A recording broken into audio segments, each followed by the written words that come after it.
My name is Kathryns. I'm the founder and creative director of Winsome Goods. Winsome Goods was founded as an ethical and sustainable clothing brand. We've been around for almost 6 years now, which feels wild. But yeah, we have a few different branches of the business. The first and primary is just like a modern collection of clothing. And so all of our garments are produced in our studio in Minneapolis, Minnesota, and all produced by a small team of people who are making a living wage and working in like a safe and healthy and fun working environment. We also focus on sustainability in our clothing by really thinking about the intention of the design and like the end goal for the garment. And so I strive to design things and we strive to make things that people can just simply get a lot of use out of.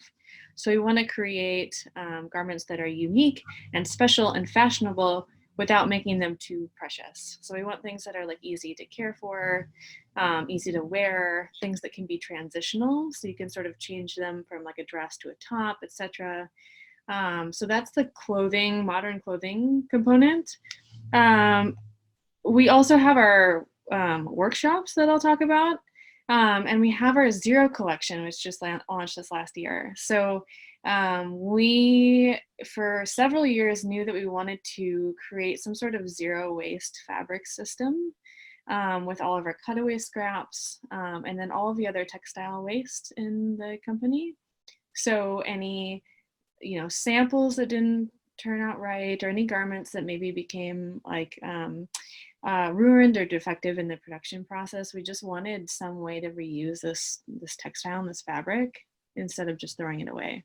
So we actually partnered with the University of Minnesota apparel design students, and they helped us develop a technique for essentially creating a new fabric from fabric scraps. So we were able to break our fabric scraps down into smaller pieces and then essentially create like a heavy, almost like felted fabric from our fabric scraps. And so we started offering first rugs, so area rugs and welcome mats, and now we're sort of practicing with other accessories, and pretty soon here we're going to actually launch clothing from some of our like textile waste. That's awesome. Yeah, so that's another aspect of Winsome Goods. And then lastly, our workshops. And workshops started in the fall of 2018. I had been teaching workshops outside of Winsome all around the country for about a year in advance of our Winsome launch. And what I really wanted to achieve with workshops was to give people a place to learn something about clothing design and sewing and pattern making that was sort of between a simple YouTube tutorial and a full-blown semester-long college course.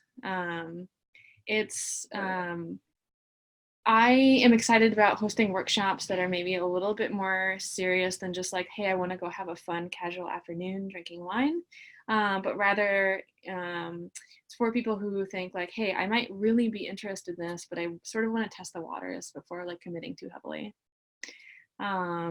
So I guess that's a little bit about Winsome Goods. Assuming that you always did your own patterns then? Yeah, yep. I've always created all of the patterns for Winsome Goods, and I still make all of them by hand. Eventually, I'm hoping to transition to a place where we can start to digitize some patterns, but for now, it's working great. I think it's helpful for me because it gives me the ability to sort of like play around and like rework things.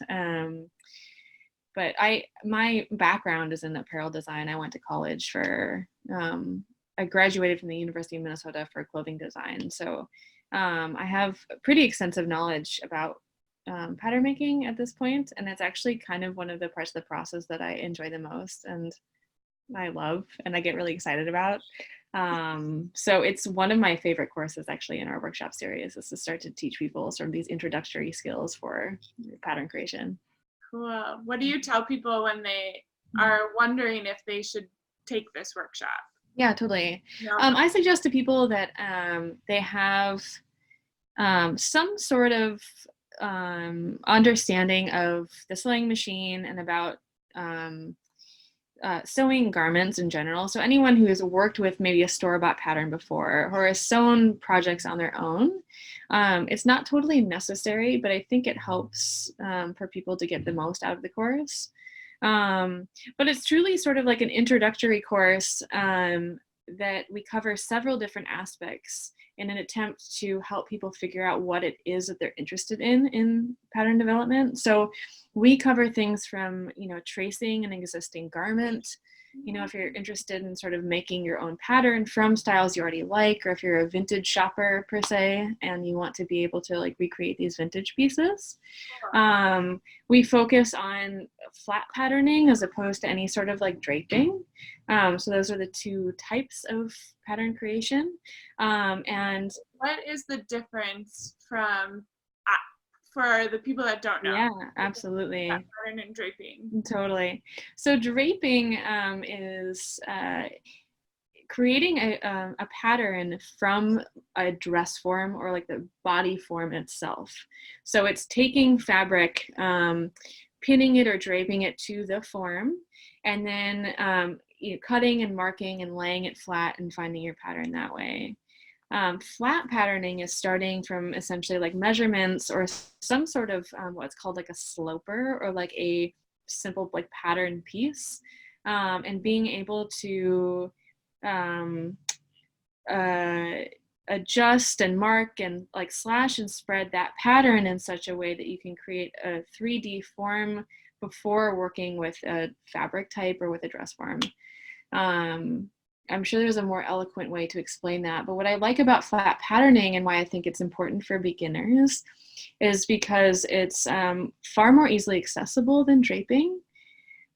So like with draping, you need a dress form or you need someone to stand still for you for a long period of time. I think it also requires a more extensive knowledge of like textile types. Yeah. And more tools. So also because flat patterning is applicable for other products outside of just garment design and clothing design. So if somebody's interested in making bags or hats or other accessories, they can still get something from a flat patterning course as opposed to a draping course. Yeah. Yeah. That makes sense. And when I think of draping, I automatically think of like evening gowns versus like you wouldn't necessarily, if you really love couture gowns, you're probably an excellent draper, whereas then maybe more people in other product categories are flat patterns. Yeah, absolutely. I think there's a couple of reasons for that. I mean, you could still drape something more simplistic than a gown, but it's draping is a lot of work, and it's not quite as like consistent or specific. I also like flat patterning for the consistency's sake. Yeah. And especially owning a brand, or if someone is interested in starting a brand or even creating things for themselves, it's a lot easier to follow specific measurements and be able to sort of like fine tune that fit in flat patterning than it necessarily is in draping without so many series of test garments, at least in my experience, in my opinion.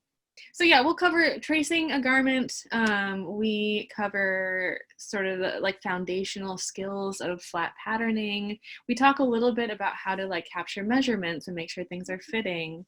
And we also go through a practice that I really like of looking at a garment and without being able to trace it necessarily, how can you start to sort of break down and piece together what that pattern would look like, even if it's not available to you to trace. So it's mostly about, how do we build these 3D specific shapes with 2D pattern pieces and 2D paper. Cool. What are some tools that people would need to bring to the workshop? Yeah, we do provide people with some tools for patterning, and we actually let people go home with several of the more necessary tools. So like a plastic like see-through gridded ruler is one that's entirely necessary for Yeah, I unit. would even like pause and talk about that ruler a little bit more. So the clear aspect is for tracing and being able to like see through on the other side of your pattern. So one thing that we sort of talk about in the course is like the anatomy of a pattern piece and what do all the different markings mean, and how do you place them, and so, one aspect of the pattern is like the sew line versus the seam allowance. And so a gridded ruler that's clear helps you be able to see through the ruler and start to trace out certain lines, to like mimic or add the appropriate measurement to the lines that are like pre-existing on the pattern. And then the grid also helps because it goes down to like 1/8 of an inch. So it just helps you like fine tune and be particularly specific with your pattern creation. Tell us more. What is a seam allowance? Any garment, you have different pieces. So you have maybe the front versus the back and the sleeve, and if wearing a dress, there's a skirt on it, right? So those are all the different pattern pieces. So for any garments, there can be 2 to 50 pattern pieces depending on the complexity of the item. And so within that pattern piece, so let's say we're taking like the front pattern piece, you can see where that piece is sewn into the back piece, right? So where it's actually stitched in, that's the seam, right? That's the seam line, the sew line on a pattern. But in order for that to hold together, you need some fabric on the inside to connect the 2 pieces. And that's considered like the seam or the seam allowance. So in patterning, the seam allowance, depending on what piece it is and where it's connecting with other pieces in your garment, you want it to be different widths, or you maybe want it to be shaped differently, or you might have some markings there to have an understanding of how it's actually sewn into the garment later. And then when you actually get to the garment creation after the pattern making, you can focus on things like seam finishing, and what does that look like on the inside? And we actually do have a class for stuff like that too. It's called Seams, Hems, and Finishes, where we start talking about like, how do we make the inside of a garment beautiful? So it's all sort of like connected and interrelated. If someone didn't leave a seam allowance, it would affect the fit. Oh, absolutely. Yeah. Yeah. And we kind of get into that too with like the difference between vintage garments and modern garments, how many vintage garments, if you turn them inside out, on the inside, you have these huge seam allowances, right? And the reason for that was so that things could be easily alterable. Because people didn't buy clothing the way that we do now, where it's much more disposable, and people don't ever consider potentially letting something out or bringing it in, depending on how their preferences change or how their body changes. Yeah. So one thing I do like about teaching people how to make their own garments is that we can start to create things again with these wider seam allowances inside of them, and like, what does that mean, and how do we change those garments so that not only can we bring something in if it doesn't fit, but actually let things out as well. Other tips that you give people that are just starting out pattern making and maybe trying to still decide if it's something that they want to do as they start to launch their brand? Sure. I mean, general answer is just simply yes, right? So I was actually talking with someone yesterday who's just getting going. They're interested in starting their own brand, but they don't have the background in apparel. I think even if you don't anticipate doing your own production or making your own patterns, there's still so much to be gained by having some sort of knowledge, right? In order to be able to speak to a vendor or speak to a producer and have that core understanding. One, simply so you don't get taken advantage of, right? But also you can just like skip potentially so many errors or so much time just having some sort of an understanding of how these things work. So regardless of, if this is going to be your first course on your like lifelong journey to making your own beautiful, wonderful patterns, or if you just want to have some sort of, technical skill under your belt, I think either way, it would be particularly beneficial. Yeah, I absolutely agree. Mm-hmm. Well, thank you so much for your time, Kathryn. Thanks so much.